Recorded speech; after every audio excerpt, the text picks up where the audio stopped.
men to be able to have the profound love of God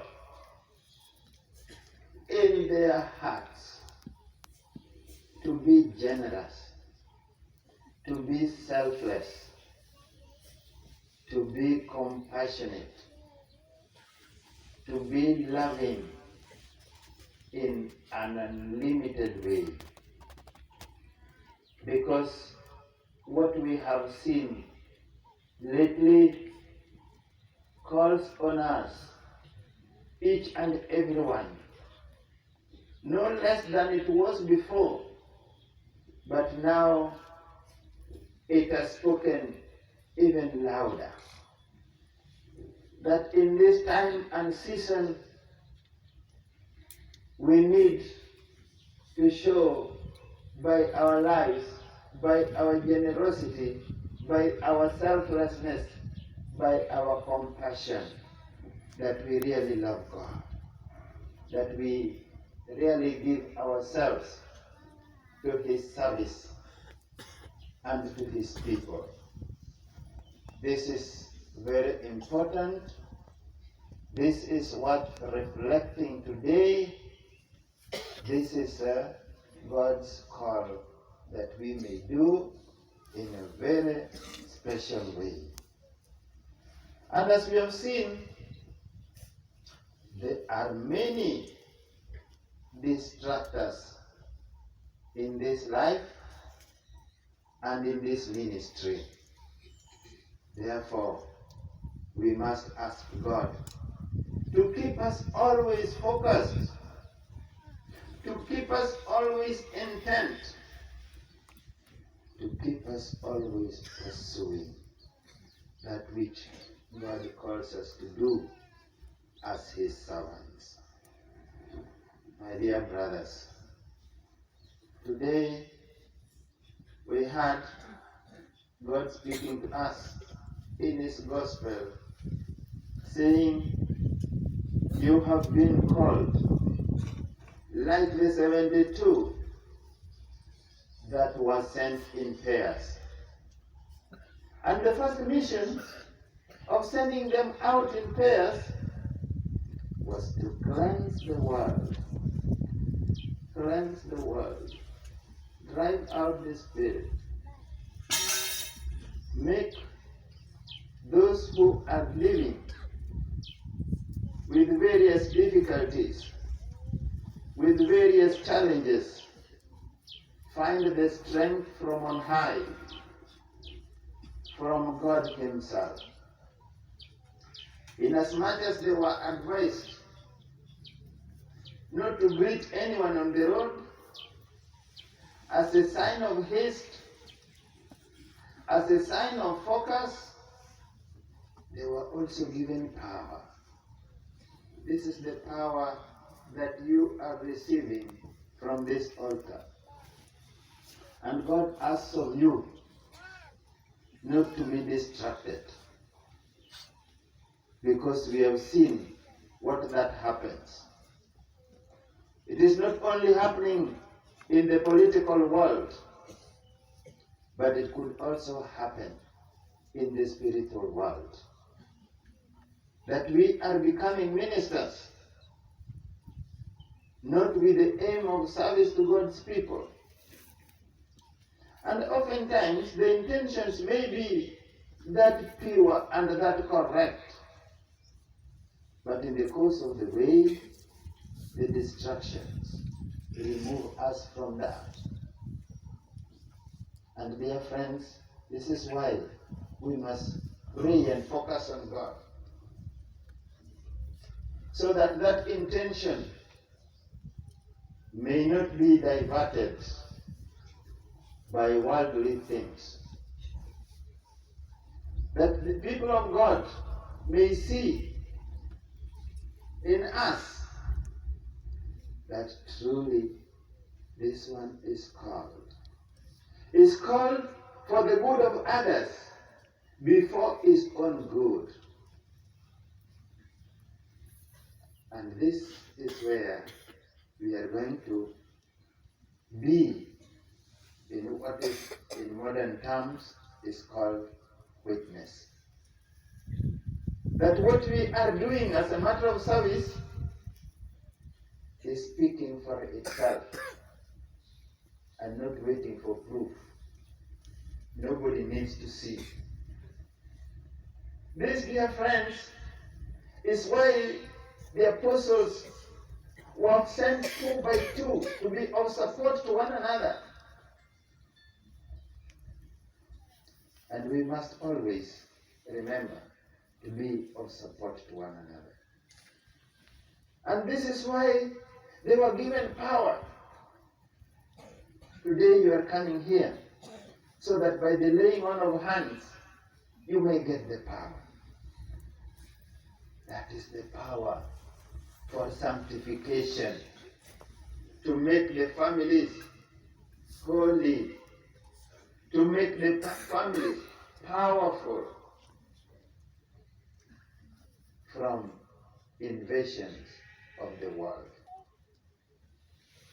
Today, when we tell people that you must believe in God to be able to interiorize, to take it in faith that God will come to the aid of his people, we as the community of Kenyans, then we must know how that come about. By the power that you receive of ordination, by the power of prayer, that it is that prayer that overcomes the evil one. And therefore, let nothing distract you. Let nothing distract you from this, because as one of the church fathers, a philosopher, said, you must have the courage to be able to do that and to remain with God. And Aristotle said, you will never do nothing in this world without courage. It is the greatest quality of mind next to honor. The greatest quality of mind next to honor. So you must have that courage, even when the world is trying to dissuade you, to remove you from your habit of prayer, something that you have grown into from the time you entered formation. And therefore, dear friends, today I want you to learn to have that deep friendship, first of all, with God,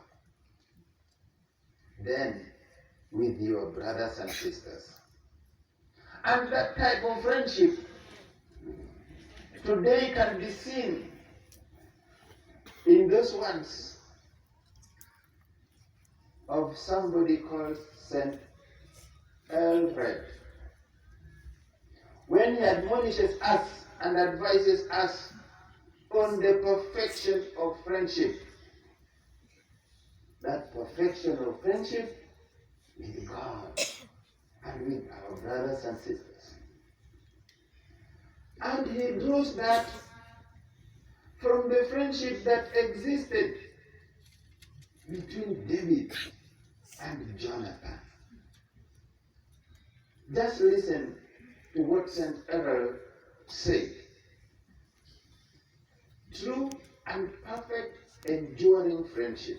He says, Jonathan, that most excellent young man, made a pact with David, but not in the hope of obtaining a royal crown, nor in expectation of the kingdom.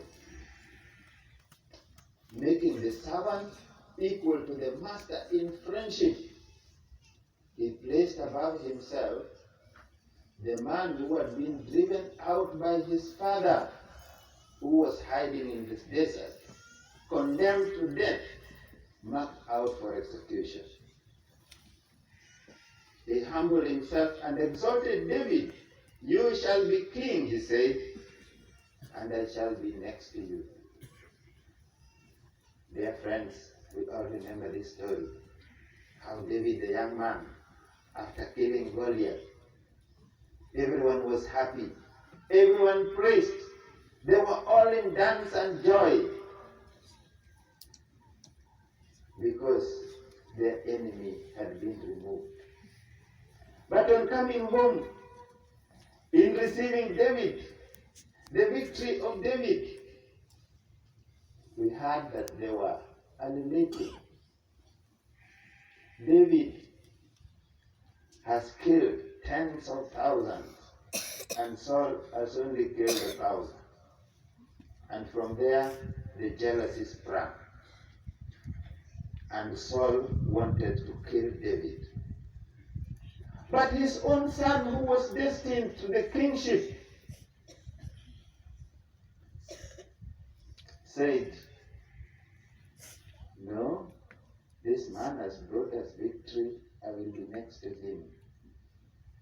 He was the heir to the throne.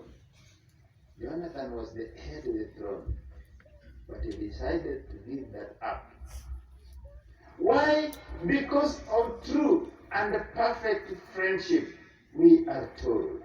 So St. Errol is writing, and he continues, what a marvelous example of real friendship. What a wonderful king. The king was raging against his servant and stirring up the whole country as though against a rival for the kingdom.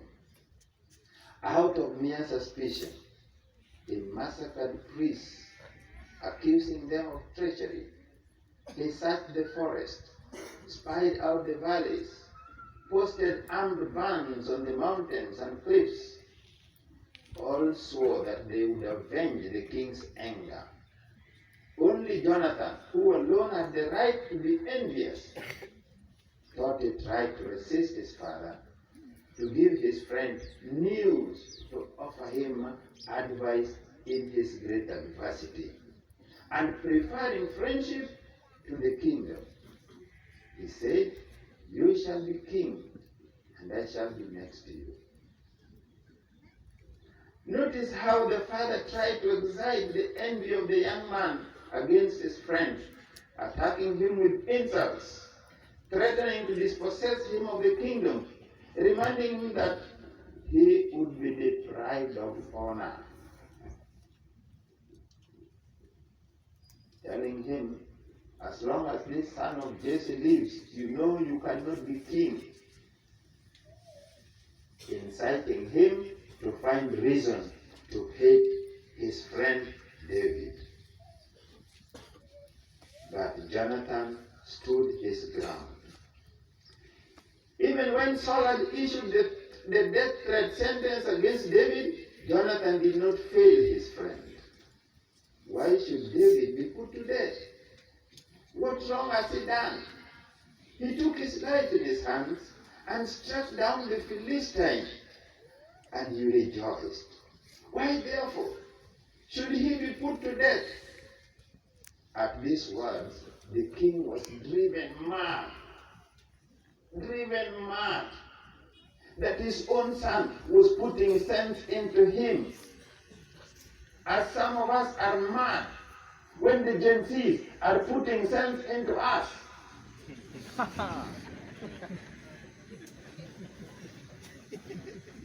Who are you that you should tell me this that you have practiced all this time? Who has the monopoly of wisdom? He sought to pin Jonathan to the wall with his spear, adding insults to his threats. You son of a perverse, rebellious woman, he said. Do I not know that you love him to your own shame and to the shame of your wanton mother? Oh, what words to abuse the son with. Then he poured out all his venom on the young man, adding a word to stimulate ambition and stir up envy, bigotry, and jealousy. He said, as long as the son of Jesse lives, your kingdom shall not be established. Who would not be moved and made envious by these words? Whose love, whose esteem, whose friendship would they not corrupt, lessen, and destroy?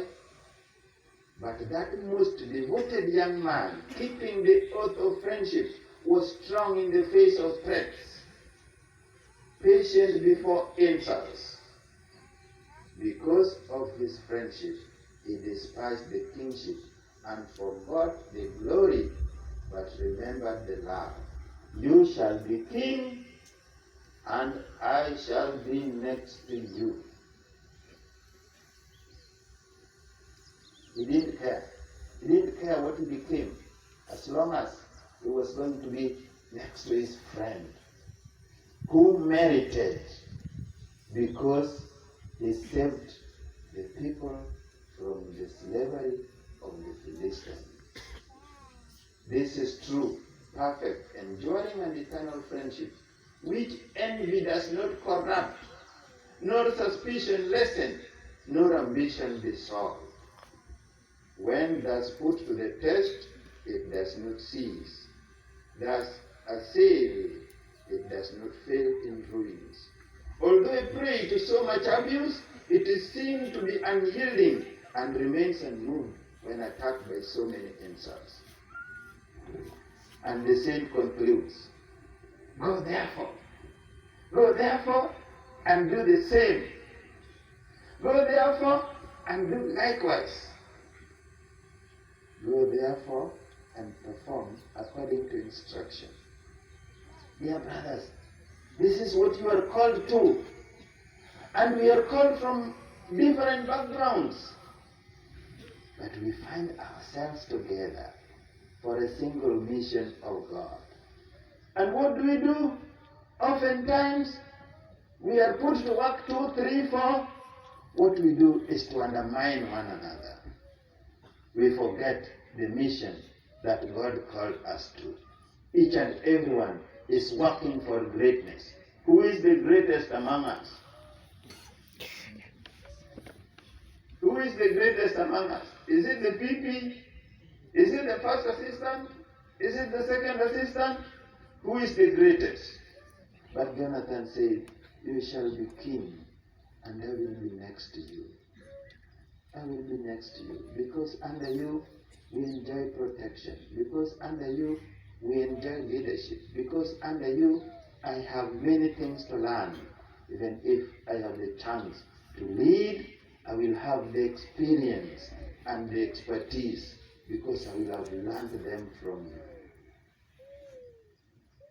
This is the friendship we must develop with God and with one another.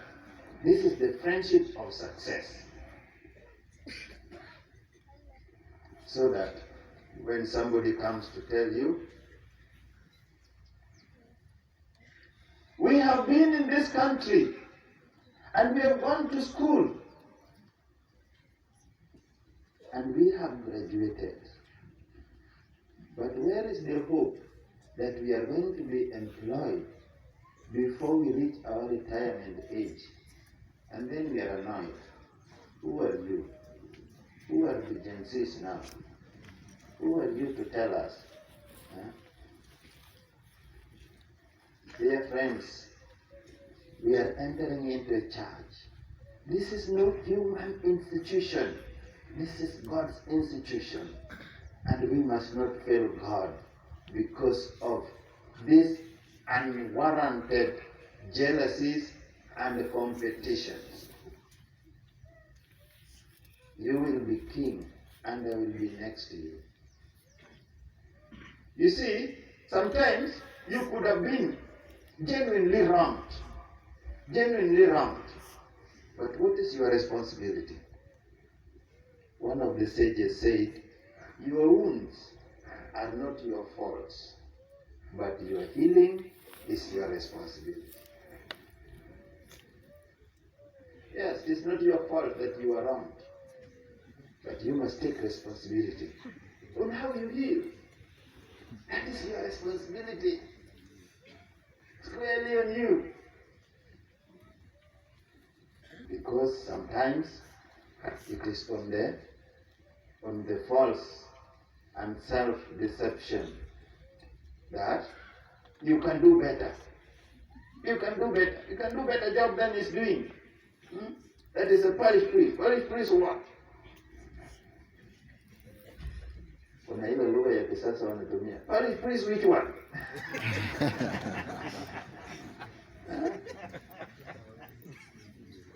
Parish priest which one? I can do a better job, isn't it? But who tells you there is a perfect person in life? Who is perfect in this life? Who? Who is perfect? Someone wrote like this: no one's life is going to be perfect. We can choose to make our lives happier than what it is now.